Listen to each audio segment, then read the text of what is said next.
Сәлем достар!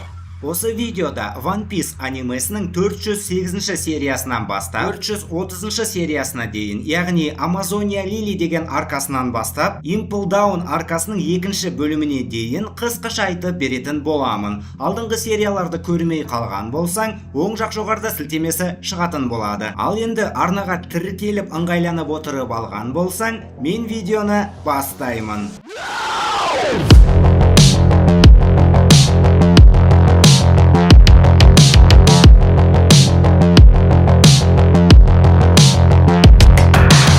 Сонымен Луфи 3 күн бойы ұшқан соң Amazon Lily аралына құлайды да қайда екенін білмесе де қарны пиздес ашып қалады. Накамаларын құтқара алмай қалған кезін есіне алып, бір-бірін табуға көмектесетін библикартасын шығарады. Бөгет болған жартасты сындырып тастайды да аңдып жүрген қабанды жеп алып, баяғыда атасы Ну орманда тірі қалуды үйреткенін есіне түсіреді. Сосын көп деген саңырауқұлақтар тауып алады. Біреулер қабанды пісірген түтінді байқап қалып, сонда келеді де бір секси блондинка Луфиді тауып алып, Луфиді денеге шығып кететін саңырауқұлақты жеп қойған ауылдарының бір тұрғыны деп ойлап қалады. Жергілікті типа дәрігерге алып келгенде, ол саңырауқұлақтарды жұлып тастаңдар дейді де денеде қалып қойған тамырларды өртеп тастайды. Сосын Луфидің быт-шыты шығып жатқанын көреді де оны жуындыруды бұйырады. Өзенде толықтау келген бір қыз Луфидің татағын қалып қойған саңырауқұлақ деп ойлап қалады. Бірақ мынауың біртүрлі ғой. Бүкіл күшімен жұлып тастамақшы болады. Бабка Неон деген жергілікті старейшина кенеттен Луфидің еркек екендігін айтады. Өте көп таң қалу. Еркектерге келуге тыйым салынған Amazonia Lily аралы. Анда-санда аралдың тұрғындары басқа жаққа кетіп қалып, жүкті болып келеді екен. Бірақ белгісіз жолмен тек қыздар ғана туылады екен. Таудың төбесіндегі қалада барлық жұмыстарды қыздар атқарады. Сонымен қатар бұл жерде жергілікті UFC бар екен. Оған қоса бұл жерде сұлулық күшпен есептеледі екен. Луфи клетканың ішінде есін жинайды да шляпасын қайтарып алып, өзінің жалаңаш екендігін байқайды да жаурап қалғанын айтады. Жергілікті тұрғындар оның бұтының ортасында салбырап тұрған нәрсенің не екенін қызығушылықпен сұрағанда: Вы что, не знаете, что ли? Это яйки!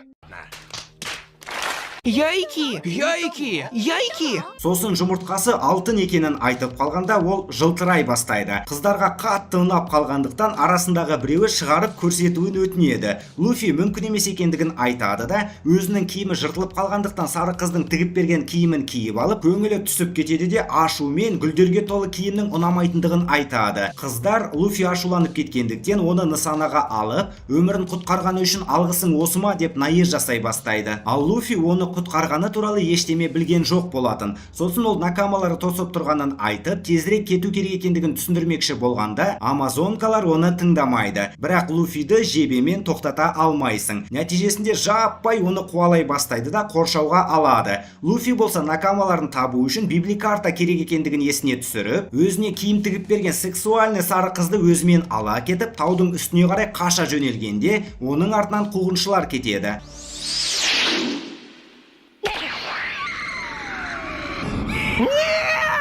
Таудың ар жағынан секіріп кеткенде Маргарет уайымдай бастайды. Бірақ Луфи соңғы сәтте резеңкелік шармен құлауды жұмсақ қылады. Маргарет басында шайқасқа дайындалады. Бірақ Луфидің тек достарына қарай барғысы келетінін түсініп, библикартасын қайтарып береді. Луфи библикартаның бөліктері бір-біріне тартылатын болғандықтан накамаларын тауып алатындығын түсіндіріп, құтқарғаны үшін алғысы шексіз екендігін айтады да, алғыс ретінде бәрін істеуге дайын екендігін қосқанда, Маргарет жұмыртқасын көрсетуін өтінеді. Луфи болса әдемілеп, олай істейтін болса өліп қалатынын түсіндіреді. Әрмен Луфи осы жердің басшысы Хиби-Хиби-сама деген пиратка екендігін естиді де, өзі де пират екендігін айтады. Кенеттен күзетші қыздар Хиби-Хиби-саманың қайтып келе жатқаны туралы белгі жібергенде, амазонкалар еркек деген мәселені тезірек жабуға асығады. Бұл арал ағысы жоқ Калнбелтте орналасқан екен. Бірақ Луфи бәрібір қайық жасап, бұл жерден жүзіп кетпекші. Қолынан келгенше қайық жасап алғанда, ол сынып, Луфи бата бастайды. Кенеттен Маргарет оны құтқарып шығады да,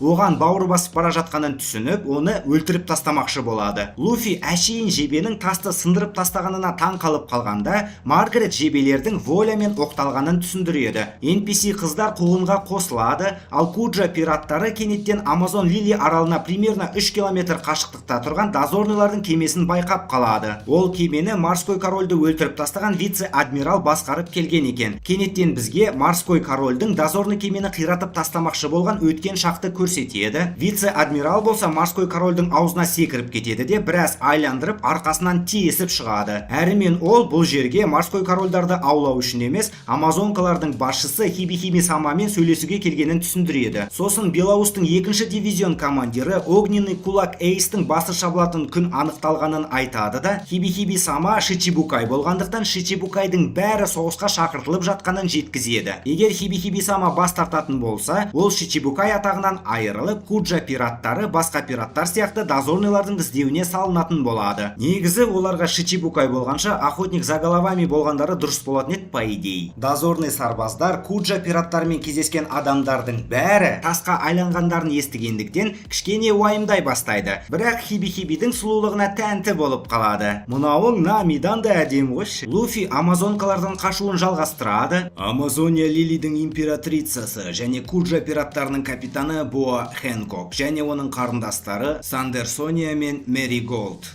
Хэнкок соғысқа қатысқысы келмейтінін былш еткізеді де дозорный сарбаздарға кемедегі бүкіл азық-түлікті әкеп берулерін өтінеді. Пираткалар Хэнкоктың шешіміне қарсы шыға алмайды, сарбаздар да оның сұлулығынан өтінішті қайтара алмайды. Сосын Хэнкок қолдарымен жүрек жасап, Меро қабілетінің көмегімен барлық сарбаздарды тасқа айландырып жібереді. Вице-адмирал болса өз қолын жарақаттап, сезімінің кесірінен тас болып кетуден аман қалады. Куджалықтар азықтарын кішкене толтырып алады, ал вице-адмирал болса арттарынан тағы 3 күн жауап тосатынын айқайлайды. Оны бәрібір жалғыз өзі кемені қозғай алмайды деп тірі қалдырып кеткен екен. Арал тұрғындарының бәрі Боа Хэнкоктың фанаттары екендігі белгілі болады. Сонымен қатар тек аралдағы ең мықты қыздар ғана пират бола алады екен. Хэнкок сарайына келген уақытта оған өте қымбат әдемі тас сыйлайды. Хэнкок болса оны лақтыра салады, себебі бұндай әшекейлер оның сұлулығын кішкене басып тастайды. Балалардың соған арнап батпақтан жасаған мүсінін көрсетеді.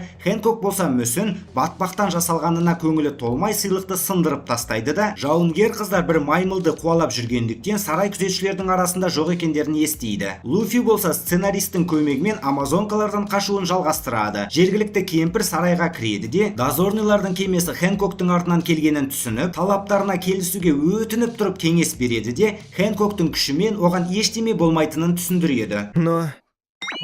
Мне страшно. Похоже на прелестного щеночка.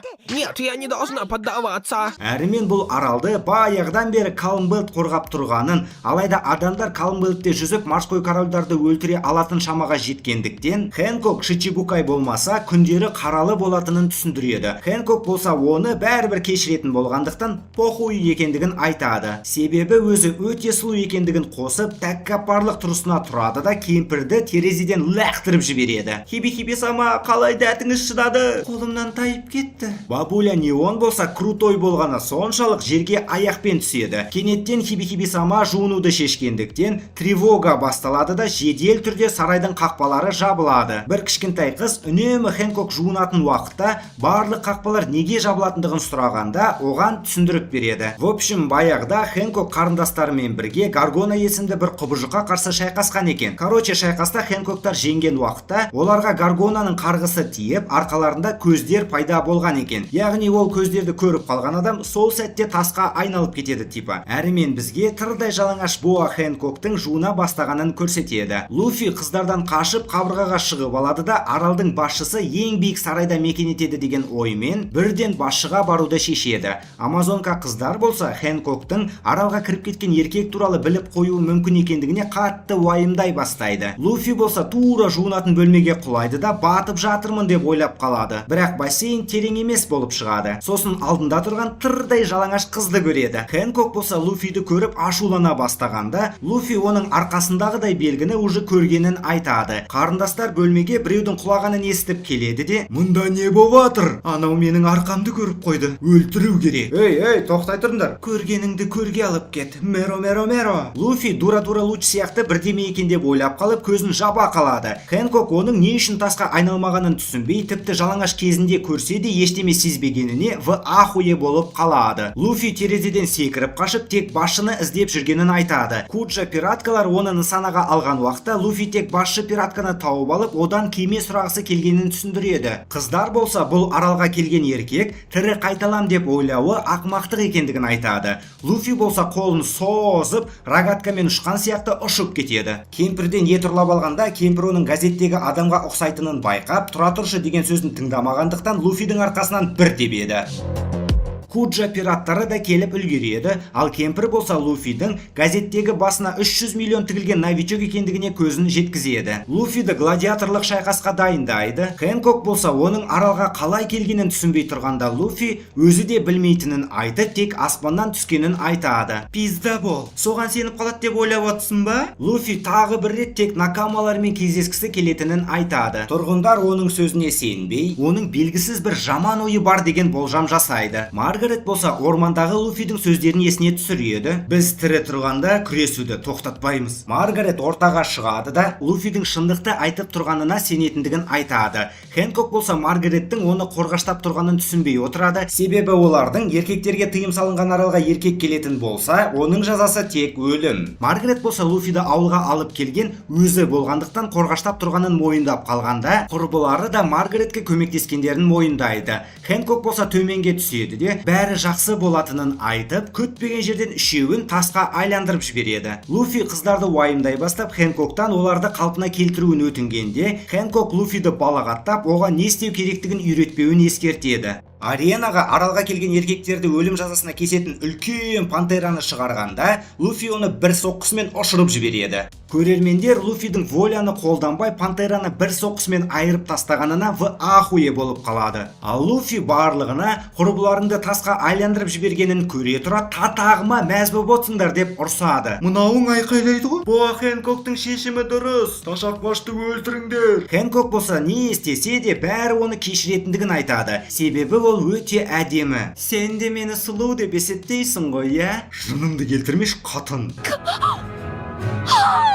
Не слушай его, сестра! Хэнкок өзінің сұлулығына төтеп бере алатын адамның бар екеніне сене алмай отырады да, бірден қарындастарына Луфиді өлтіруге бұйырады. Қарындастары аренаға секіреді де, екеуі де үлкен жыланға айналып кетеді. Луфи төбелесті бастамас бұрын сынып қалмау үшін мүсіндерді шетке апарып қойып жатқанда, жылан қыздар түсінбей тұрады. Луфи болса Аокидзимен болған жағдай сияқты қыздарды қайтадан қалпына келтіруге болады деп ойлайды да, оларды құтқару үшін бар болғаны екі жыланды айырып тастауым керек деп айтып қалғанда, барлығы тұрсилары жыртылғанша күледі. Себебі бұл екі жылан Куджаның ең мықты жауынгерлері екен. Сосын Луфиға аренаның маңайында өткір тастар бар екенін ескертеді де, Хэнкок шайқастың басталғанын жариялап, Луфидің өлгенін көргісі келетінін айтады. Луфиға соққылар жаудырылады, бірақ ол бәрін өткізіп тұрады. Кенеттен жылан у шашады, ал Луфидің резеңкелік тебісінен пайда болмай қалады. Оған қоса резеңкелі денеден соққы өтіп, Луфидің денесі ауыра бастайды. Сосын біреуі Луфиді орап алып, бұның бәрі волямен соққы жібергендіктен екендігін түсіндіргенде,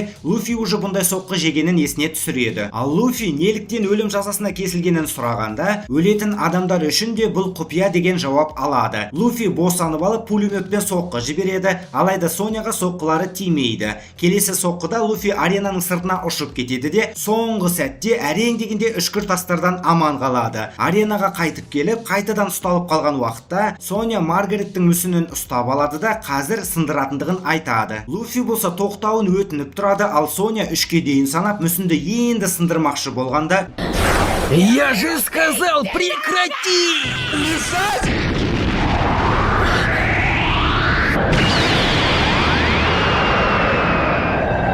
күтпеген жерден королевская воляны қолданып қалады. Барлығы в ахуе. Көптеген NPC-лар тала бастайды. Королевская воля деген миллион адамның тек біреуінде ғана болатын ерекше күш екен. Егер ол королевская воляны иеленетін болса, дәрежесі бәріміздікінен жоғары. Тура менікі сияқты екен. Луфи енді ойнамай төбелесуге дайын екендігін айтады. Хэнкок Луфидің әлі тірі тұрғанына ашулана бастайды. Луфи мүсінді шетке қойғанша күте тұруларын өтінеді. Кенеттен жыланның шашқан қаруы ауаға тарап, Луфи әлсірей бастайды. Бірақ Луфи жоғарға секіреді де бүкіл уды үрлеп тастайды. Сосын екінші гирін қолданып, оның жылдамдығына жылан қыздар үлгере алмай қалады. Жыландардың біреуін аренаға қадап тастайды. Екіншісі қорғанысқа тұрса да, Луфи оны реактивный базукасымен шалқасынан түсіреді. Екі жылан бүкіл күштерін қолданып, біреуінің шашы жыландар, ал екіншісінің шашы отты жыландарға айналып кетеді. Луфи оларға реактивный пулеметпен соққы жіберіп, артынан бір-біріне құлайтындай соққы жібереді.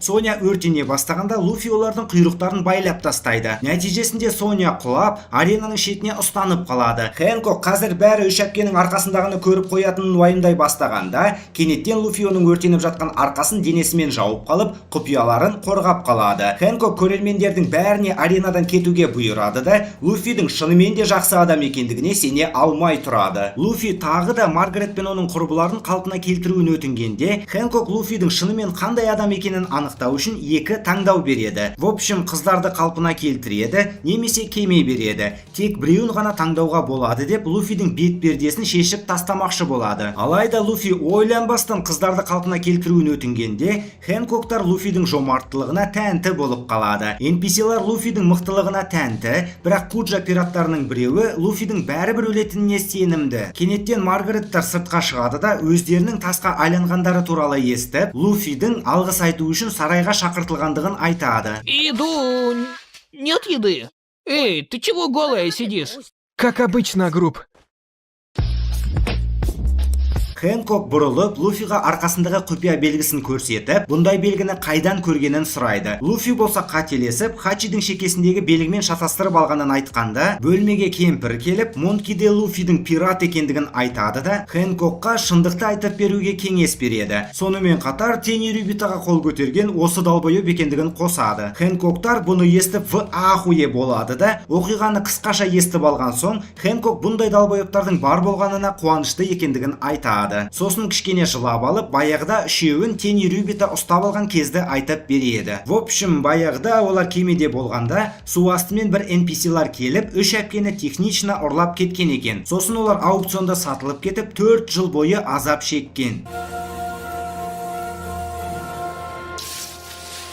Үшеуі сол кезде алғашқы рет еркекті кездестіріп, еркектерге кек сақтап қалған ғой, короче. Соняның естеліктері ашылып қинала бастайды, ал Хэнкок жалғастырады. 4 жыл өткен соң Фишер Тайгер деген біреу келеді де, таудың басына шығып, балық адам халқымен қоса, басқа да құлдардың бәрін босатып жіберген екен. Фишер Тайгер уже баяғыда қайтыс болып кеткен, ал құлдықта болған балық адамдардың құлдық белгісі күннің белгісіне ауыстырылған. Күннің белгісін күн пираттарының бәрі, яғни құлдықта болғандары да, болмағандары да салдырған. Олар құлдықта жүргенде үшеуіне дьявольский фрукт жегізіпті. Хэнкок бостандыққа шыққаннан бастап ешкімге бағынбаймын деген шешім қабылдаған екен. Кемпір болса Хэнкоктың жүрегі әлі бар екеніне қуанышты болып, екеуінің салғыласқанынан кемпір Хэнкоктың алдында Амазон Лилидің императрицасы болғаны белгілі болады. Әрмен Хэнкок Луфидан өзі бұрын құл болғандықтан енді мені жек көресің бе деп сұрағанда, Луфи сұрақты түсінбей Тени Рюбитаны ғана жек көретінін айтады. Хэнкокқа жауап ұнап қалып, жүр, мен саған берем. Кеме ма? Я, әрине,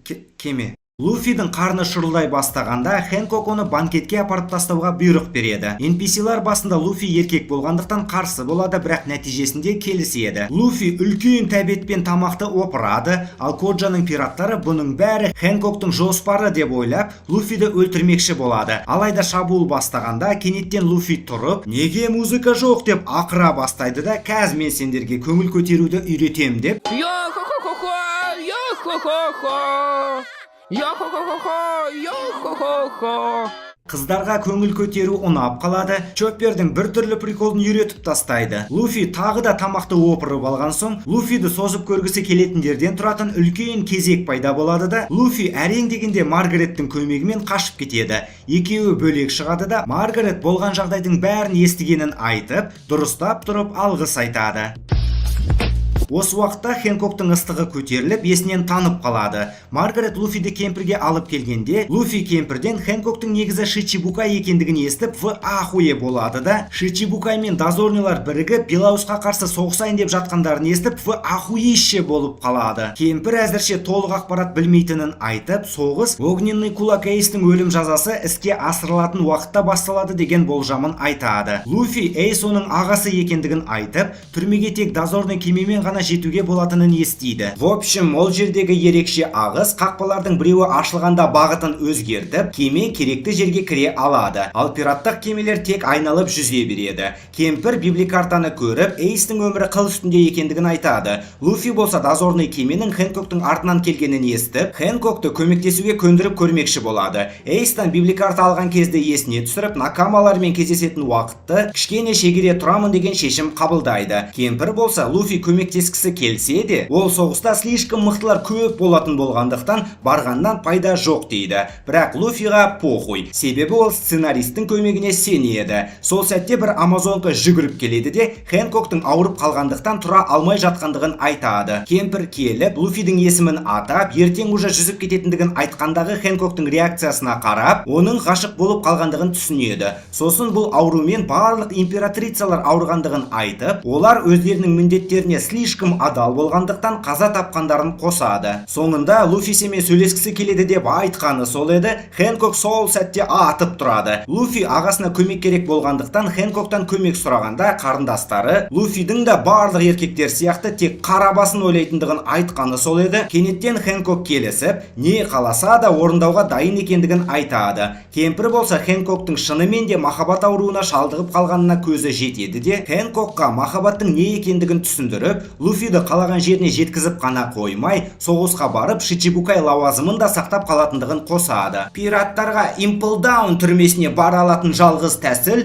тек тұтқынға түсу ғана. Нәтижесінде Хэнкок өзін тосып отырған вице-адмиралға қоңырау шалып, келіскендігін жеткізеді де, Эйсті құтқаруға үлгеру үшін ертерек жолға шығуды шешеді. Хэнкоктарды амазонкалары шығарып салады, ал Луфи сары қызға да ұнап қалады. Луфи Хэнкокты Хэнкогүл деп атайды. Дозорный кемеге мінеді де, вице-адмирал Хэнкоктың алдымен Эйсті көремін деген ерекше талабына келіседі. Бірақ Имплдаунға Хэнкок жалғыз барады деген шешім қабылданады. Хэнкок амазонкаларымен қоштасып, дозорный кемеде кетіп бара жатып, жүрген ыңғайсыз болғандықтан Луфиға кішкене жоғары отыруын өтінеді. Вице-адмирал бір гәпті сезіп қалғанда бізге Луфидің қайда отырғанын көрсетеді. Хэнкок вице-адмиралға күмәнің болса шешіндіріп тексеруге рұқсат береді. Вице-адмирал болса кішкене қиялдап алады да күмәнданғаны үшін кешірім сұрап тексеруден бас тартады. Сосын Хэнкок кемені жүргізу үшін сарбаздарды қалпына келтіріп береді. Теңіз дозорының бас штабы. Сенгокуға Хэнкоктың келіскендігі туралы баяндалады. 7 Шичибукайдың алтауы осында жиналды.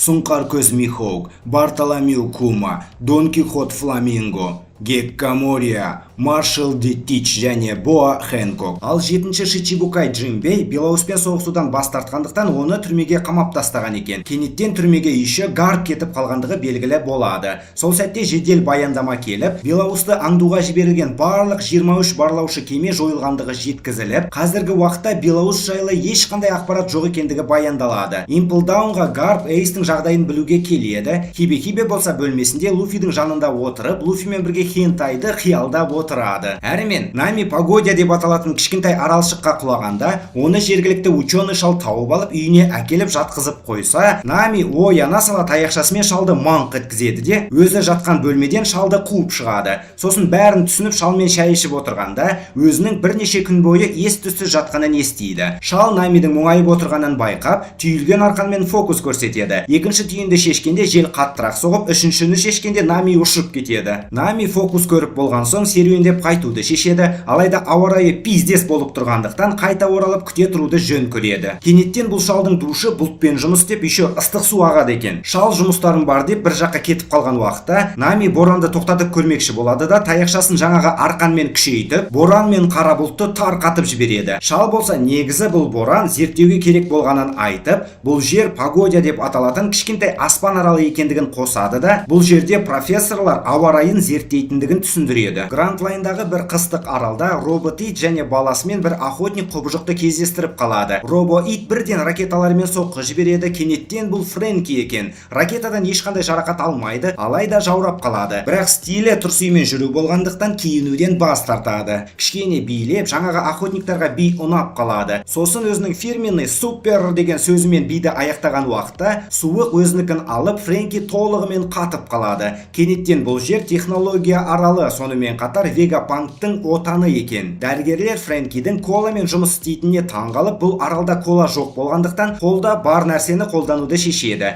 Біраз уақыт өткен соң Фрэнкидің өзі шығады да ақ сүйектер сияқты майысып, коласын шаймен алмастырғандарын түсіндіреді. Шигол болса бұрынғы Фрэнки крутой болған деп бимен есіне түсірмекші болады, алайда ойы іске аспай қалады. Екі сарбаз Хэнкокты сығаламақшы болады да сол сәтте тасқа айналып кетеді. Луфи тамақты опыруын жалғастырады, ал Хэнкок қиялдауын тоқтатпайды. Чоппер екі үлкен құстың оны доп ретінде пайдаланып ойнап жатқанынан оянады да өте жоғарыда орналасқан ұяда екендігіне көзі жетеді. Ойын барысында Чоппер төменге құлап кетіп, аниме болғандықтан тірі қалады. Сосын өз-өзін жігерлендіріп, накамаларын библикартаны қолданып таба алатындығын есіне түсіреді. Ұйықтап оянған сәтте жақын арада бешбармақ болып кететіндігін түсініп, паника ұстай бастағанда жергілікті NPC-лар сөйлейтін бұғыға в ахуе болып қалады. Сосын құстардың ұшып келгенін көріп, тамақ жайында қалады. Ал Чоппер соңғы сәтте формасын ауыстырып аман қалады да, құстар оны ойыншық ретінде, ал жергілікті NPC-лар оны тамақ ретінде қабылдайтынына шатыры тайып жатады. В общем, бұл аралды құстар билейді екен. Осы уақыттарда Гранд Лайндағы Арман деген аралда Санжи өте көп қыздардың арасында есін жинайды. Ол есін жинаған сәтте бір қыз қашып кетеді. Библикарта мен накамаларын таба алатынын есіне түсіреді де, әзірше өзіне қараған қыздың қалып кеткен платочигін қайтарып беруге келеді. В общем, қыздың құлағына лапша іліп, сүйем күйем дейді де, көйлектерді ұнатасың ба деген сұраққа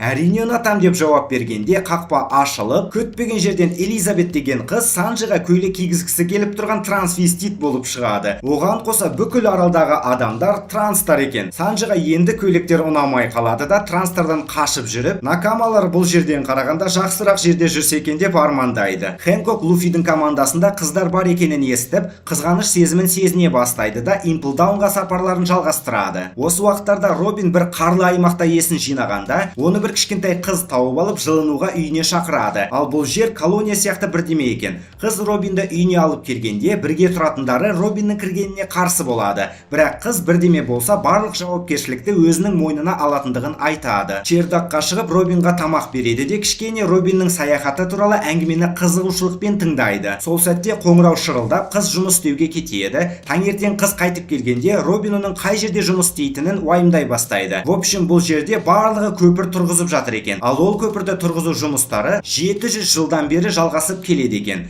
Қыз Робинға салған суреттерін көрсетеді де, аралдарды көрмегендіктен тек фантазиямен салғанын түсіндіреді. Суреттердің біреуі аспан аралына ұқсайды екен. Іші тар бір қатын Робин туралы айтып қояды да, бақылаушылар іздеуге келгенде, Робин терезе арқылы шығып үлгеріп, бақылаушылар Робинді таба алмай қалады. Бастықтарына сурет алып келгенде, ол қыздың реакциясына қарап, суреттер қыз үшін бағалы екендігін түсінеді де, бірінен кейін бірін сындырып, Робин туралы сұрастыра бастайды. Кезек аспан аралының суретіне жеткенде, сыртта Робин бір-екі күзетшіні айырып, беріле салуды шешеді. Ал күзетші әлі келуге уәде беріп, әзірше бос екендерін айтады. Робин тұтқынға алынады да, оған бұл жерде қылмыскерлер және мировой правительствоға қарсы шыққан адамдар жұмыс істейтіндігін түсіндіреді. В общем, Робин өмірінің соңына дейін Кенни Рюбиталардың бұйрығымен тұрғызылып жатқан көпірде жұмыс істейтін болады. Гүлге ұқсайтын Боуин аралында Усоп үлкен қоңыздан қашып келе жатқанда, найза сияқты бірдеме ұшып келіп қоңызды өлтіріп тастайды да, найзаны лақтырып Усопты құтқарған адам өзін Геркулеспін деп таныстырады. Усоп аралдың өсімдіктерін бұрындары көрмегенін айтып, кішкене уақыттан кейін өсімдіктердің бәрі оны жеп қоймақшы екендігіне көзі жетеді. Руина деп аталатын заброшенный арал. Бартоломеу Кума Перонаны осы жерге жіберген екен. Перона болса осындай жерді ұнататын болса да, құлдары болмағандықтан көңілі толмай отырады. Осы сәтте арт жақта Зора ұшып келгенде, Перона кім келгенін көруге барады да, ұшып келген Геккаморияға шабуыл жасаған мугиваралықтардың біреуі екенін танып, Зораны өлім аузында тастап кетеді. Алайда біраз уақыт өткен соң Зораны емдеп, оянған соң оны мишкасы сияқты құл жасап алмақшы болады. Әрмен Зора оянып, Перонаны танып қояды да, семсерлерін алмақшы болғанда Перона негативін қолданып, Зораны талдырып тастайды. Зора ұйықтап жатқанда Перона одан мишка жасап алады. Алайда алайда зора уақытым жоқ деп кетіп қалады да перона саусағымен көрсетіп тұрса да шығатын есікті таба алмай жүреді. Кедейлер аралы Кангерия. Сатанисттар жиналып, сатананы шақыртып отырған ортаға Брук келіп құлағанда, NPC-лар шынымен де шақырту жұмыс істейма деген ойға батады. Брук есін жинап, жан-жағына қарайды да бірден мына қыздың тұрсиының цветін сұрайды. Луфи өте көп тамақ жеуін жалғастырады, ал Маринфордта мықты дозорный командирлар жинала бастайды. Имплдаун түрмесінде Эйс Гарптан өзін өлтіріп тастауын өтінеді. Гарп болса дозорныйлар теңіз патшасын уже ашуландырып тастағандықтан бірдемені өзгерту тым кеш екендігін түсіндіреді. Сен өліп қалатын болсаң да, Белоус уже тоқтамайды. Эйс болса көз жасын ағызады да әкесі болып кеткен Белоусты уайымдай бастайды. Кенеттен бізге капитан Багидің кемесін көрсетеді. Онда Арвида Сама қазіргі уақытта Багиді құтқару мүмкін емес екендігін айтады. Пираттар капитандарын тастамайтындарын айтқанда, Арвида қайғалып бара беріңдер дегенде, олар примерно болатын жағдайды түсініп, капитан Багимен алғыс айтып қоштасады. Әрмен бізге Имплдаунда сотталғандарды қалай қинайтындығын көрсетеді. Бір адам тектес бұқа шулап отырған екі сотталғанды өлтіріп тастайды. Правосудие қақпасы ашылып, Луфи отырған кеме Имплдаунға жетеді. Эйс өте маңызды тұтқын болғандықтан Имплдаунның маңайында 10 үлкен дозорный кеме қойып қойған екен. Ал Вызов Пятида тек 5 кеме ғана келетін болатын. Фараонның фигнясын тағып алған мужикқа Багидің қашқандығы туралы баяндалады. Бастықтың орынбасары өзін Ганнибал деп таныстырады да, болашақта түрменің бастығы өзі болатындығын айтып, өзі және көмекшісі ертіп жүретіндерін жеткізеді. Көмекші қыз жолда бұл түрмеге түскендердің бәрін 200 градус ыстық сумен мамалататындарын айтады да, бірақ қинағанды көтеніне де қыстырмайтын тұтқындар бар екендігін қосады. Ерекше қонақтарға арналған арнайы бөлмеге келеді де, сізге сенбей тұр деп ойлап қалмаңыз, біз просто сізге сенбейміз. Бұл түрменің әрбір метрінде улитка камералар орналасқан екен. Огненный кулак Эйстің өмірі қиылатын уақытқа 33 сағат қалды.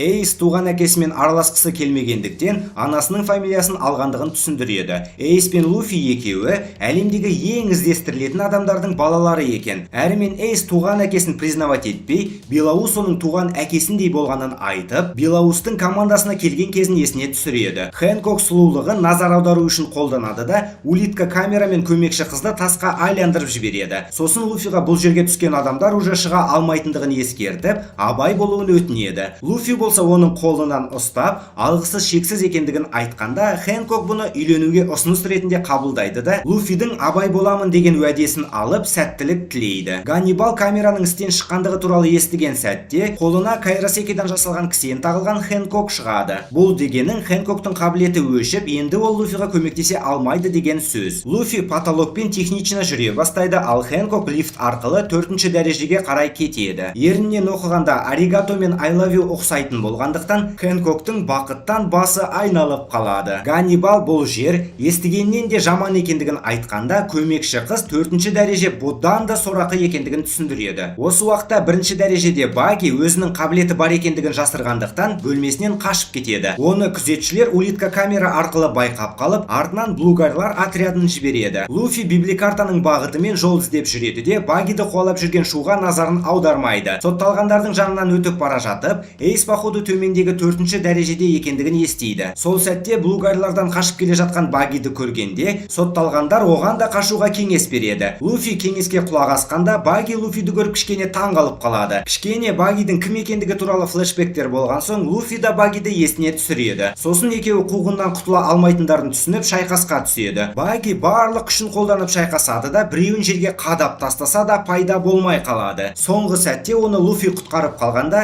Баги оның мықты болып кеткеніне тәнті болып қалады да, Эйсті кездестірген кезді айтып береді. В общем, ол командасымен жүзіп келе жатқанда, кемеден кенеттен Эйс пайда болады да, Луфи туралы айтып жатқандарын естіп, керек болса Луфидің қай жерде екенін айтып бере алатынын айтады. Дозорныйлар Белоуспен шайқасуды шешсе, точно естері ауысып қалды походу. Баги Луфидің 4-ші дәрежеге бармақшы екендігін естіп, бөлек кетпекші болады да, соңғы сәтте оның қолындағы қазына картасы бола алатын браслетті көріп тоқтап қалады. Оларды күзетшілер байқап қалғандықтан екеуі қаша жөнеледі. Қашып бара жатып, Баги оны 4-ші дәрежеге апаратындығын, бірақ есесіне браслетті бересің деп келіседі. Сосын бізге Багидің қабілетін түсіндіреді. Ол аяқтарынан басқа бүкіл денесін бөлшектерге бөліп, тіпті ұша алады. Алайда аяғынан алысқа кете алмайды. Әрмен бізге Багидің жаңағы браслетті іздеп жүрген флешбектерін көрсетеді. Ол шахтерлармен жұмыс істеп кетіп, кенеттен пират екендігі есіне түсіп кетеді. В общем, ол шахтада ештеме таба алмайды, бірақ оны дозорныйлар ұстап алып, осылайша Имплдаунға қамалған екен. Абайсызда Баги браслеттің карта екендігін айтып қалып, арам ойға бата бастағанда,